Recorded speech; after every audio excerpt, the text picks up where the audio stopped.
Today on the podcast, I'm genuinely excited to welcome Sara Aleem, a nurse, healthcare business strategist, and visionary entrepreneur who's changing the way medical professionals connect with patients and grow their practices. As the founder and CEO of Elysian Medicina, Sara brings together her hands-on nursing experience and a real knack for digital innovation, helping healthcare providers build their brands, earn patient trust, and see real growth.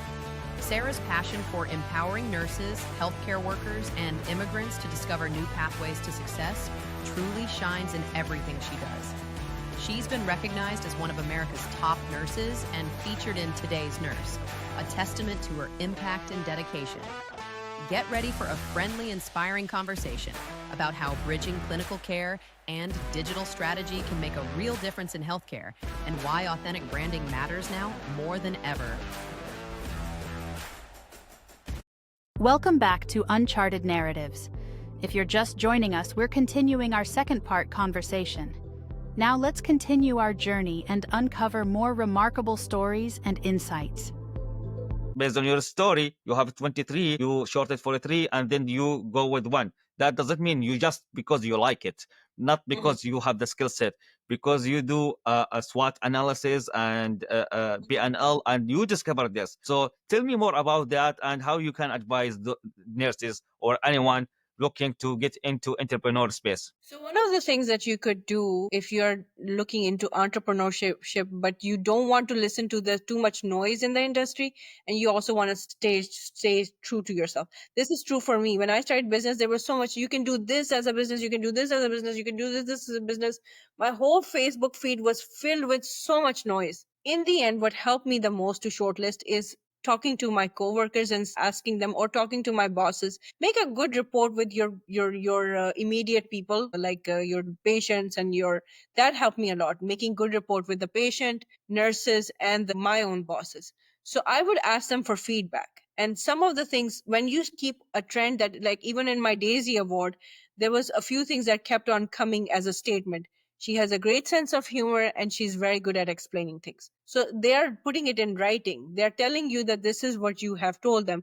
So sometimes it's because a lot of doctors and nurses are also very humble. We come from places of an extreme compassion. We are so used to giving. We do not remember that we have certain beautiful or certain traits of us that are, we never give ourselves that kind of, that, yeah, I have it in me. But when other people start telling us, it's easier to believe, because we are trained to be so humble and so to the ground to connect with the patient. So for that purposes, if you are one of the nurses or doctors or any medical entrepreneur who is very much trained to be humble, and you do not want to accept, or you have trouble receiving compliment, especially for those personalities who have trouble receiving compliment, I would highly encourage them to go talk to their bosses, other peers, and their patients and see if there is a compliment that is coming, and then build your business from that. Yeah, good idea. Good idea. Nice approach to discover ourselves and see, especially if we hear it from the patient, they have nothing to do with you. So it's not compliment. It is a truth. It's a real, yeah. Yeah. So I am wondering if you can share with me one of success story or example for any profession you have worked with them, and what the significant achievement she or he or they have by working with you. I'm a little bit perplexed here because I don't want to give my trade secrets over here, but I will talk about nursing because that's the common between you and I. The success story for the nursing is basically I was nominated to be one of the top nurses for North Carolina. And I think it's because it's such a rewarding thing. And I'm so sorry. Can you ask me the same question again? Okay. I don't want to talk. I have difficulty discussing me or sharing my own traits. So help me here. My question was not you, your customer. Okay. Anyone have worked with you through your agency, you can share a success story, they achieve a significant outcome or whatever. Okay, so I recently worked with a client who had a lot of different, their presentation, like their digital representation had so much different, you would get lost. It's like a kid in a candy store. You have to pick one candy. and they're like 50,000 candy. And I'm there to figure out, I need one candy that does not give me diabetes, is also tasty, but does not overpower me with sugar.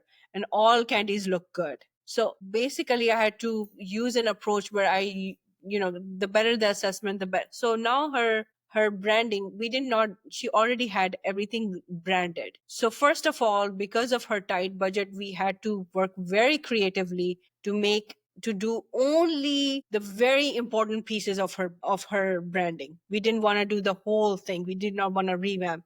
We just want, it's like the whole wall needs to be changed, but you only take out the front part and cluster it on the top. And once revenue starts generating, we will clean up the whole stuff. So we refurbished a lot of different things in a tight budget for her. And once the project was done, less than 24 hours later, she was asking us to do another project. To me, that is a very big story, given the tight budget we had, the kind of mixed messaging that we were receiving, the really navigating through the process, because she's also a very talented person.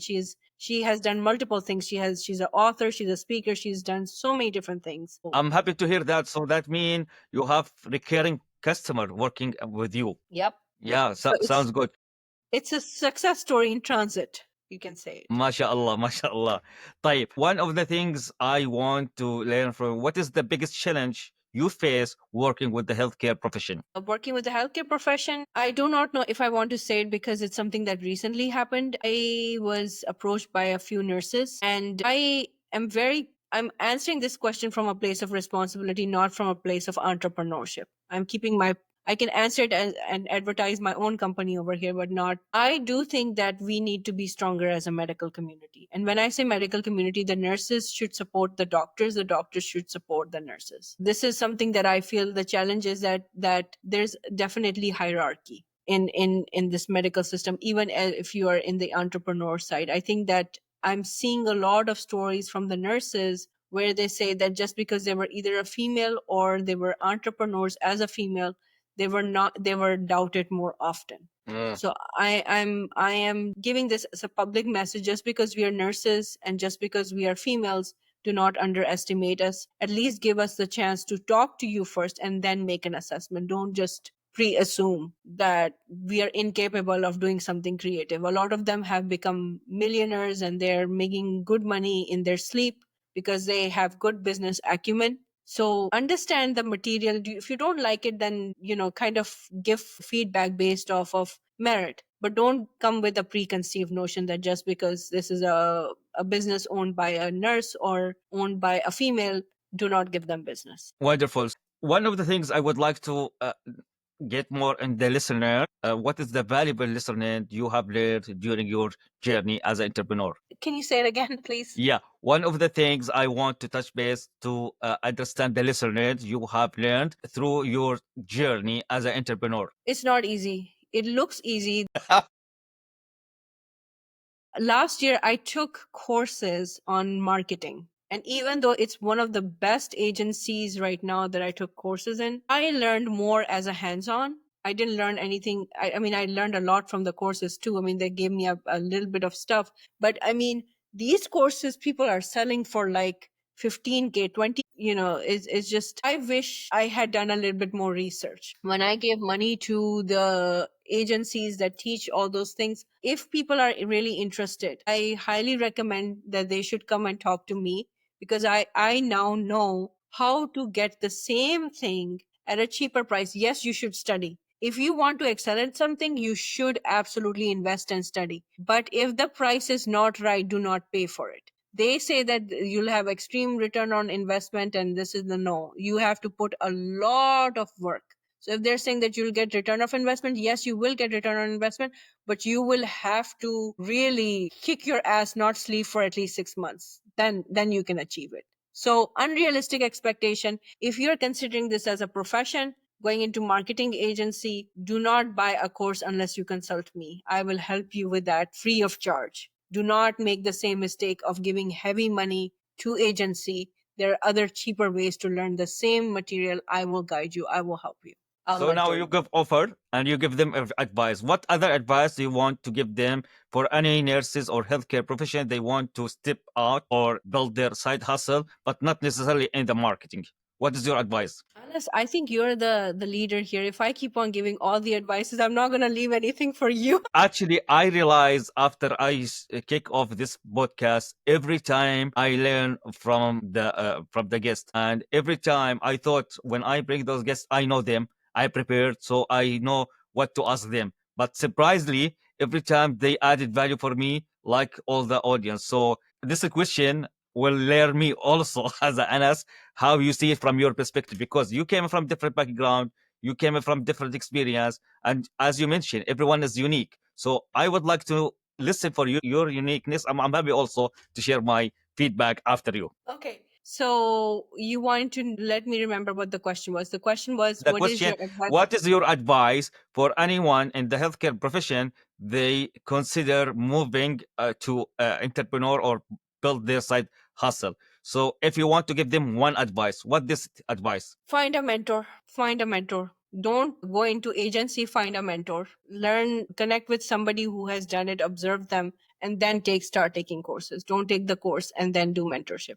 Do mentorship first, then take a course if you want to. Personally, I do agree with you, mentor. I did it for myself. My recommendation, you need to do proper and well research before move anyway, and believe in your skills. Don't be afraid of your skills and to make the imposter syndrome control you. But don't be risky to go and jump Yeah. in without proper. I took a great risk, but I was ready to jump in. I didn't care because I believed in what I was doing. In the end, I really did believe in what I was doing. And so at that time, taking a course was a better idea. But if I were to do it all over again, I would pick a mentor and then start, purchasing small courses and build from there. Yeah, sure. What I meant here, as you did, you calculate your risk, and based on your calculation of risk, you find you can afford that risk. Nothing without risk. Everything need to have a risk, and you need to pay that cost. And one of the things you mentioned, how many hours you have worked in order to achieve this and study to do the success which you have. One of the things, it's very fascinating to see you. You were nominated as a awarded best US nurses, right? Top nurses, yeah, I was awarded, but it is for North Carolina. I was awarded in top nurses, but it is for North Carolina. Yes. North Carolina. So how this award help you with your own business? I think it helped me with my own business. I don't know Did if it it give you helped me, more but credibility about what you are doing? it did. I mean, it did, but I really don't want this to be an anchoring point. I mean, yes, it does add credibility and all that kind of stuff. I'm very humbled by it. It does show that I work and I do care about the patients, which is why I made the agency in the first place. Because the better the advertisement of the doctors and nurses and chiropractors is, the better they're going to be able to serve the patients with realistic expectation. So yeah, it does add to that. But I personally, for the sake of my own personal growth, I don't keep this as an anchor. Hey, I've achieved this and hold it to me. I want to, what is next? When I received it, I was looking at what is next for me, not what has already happened to me. Amazing. You are very humble. So, Sarah, thank you for your time. I will leave it for you. How you want to end the episode today? I want to say that nurses, we are, if you are a nurse, I think you have almost seen a battlefield. And so just stay strong. Please support other nurses. I have been in places where nurses have been extremely supportive and they have thrived together. And I have been in places where nurses have been like, this is my niche and this is me and they are separate. They're thriving too, but they're thriving alone. I really want to give this message, whether you're any part of medical community, from nurse tech to MRI tech or to fitness coach or anybody who is in alternative medicine or some other kind of medical thing, if you're doing energy medicine, any kind of healing process. Please make it easier, approach with kindness, and be part of the community and build relationship so that we can all heal together and help others heal as well. Please don't do it separately. It's no fun. And we are already so divided because of the policies. And this doctor said this nurse said this patient said this. We do not need division, especially in entrepreneurial side when we have more control over things. So this What is a my lovely advice and very valuable advice. I like it. Thank you for your time, Sarah. Thank you so Sarah, much, I'm Anas. looking to having you again with more success and story to tell us and learn from you again and again. Have a good Can day. I take a quick picture of Yeah, us? yeah, sure. Because I'm going to be telling this in my post tomorrow. Okay, I need to take another print. I think I can give you from the system. I'm not sure, but yeah, try it from your end. Yeah. I just took a picture. Let me see if I can send it. It's uploading, but I'm sending to both of us through this. Let's see how it turned out to be. Of course, I'm going to. Okay.